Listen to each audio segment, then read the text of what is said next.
people of Gambhigiri, to people of Garhwal and the people of Meghalaya, you have been elected for the first time. Well, I think the message is clear, loud and clear, that people have voted for change today.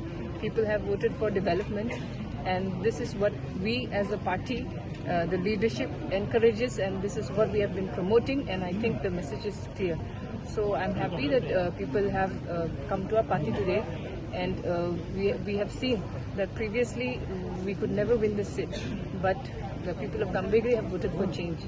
And I think the whole Garo Hills and Meghalaya is experiencing that right now with NPP at the government, and we will do more and do our best to ensure that we always give the best to the people. So the call for development has been accepted by the people.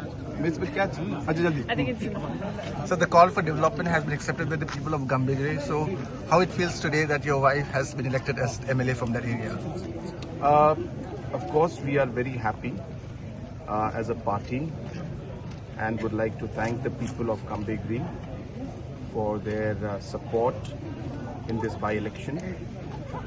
It is very, very heartening to see that people have voted for development, and we want to assure the people of Gambhigiri that we will do everything in our capacity to make sure that we are able to fulfill our promises and deliver.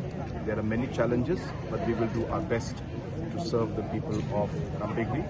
I also would like to take this opportunity to thank all the leaders, party workers, MLAs, MDCs who have worked very hard to support the candidature of Dr. Mehtab Chand Sangma in this past by-election. Thank you very much.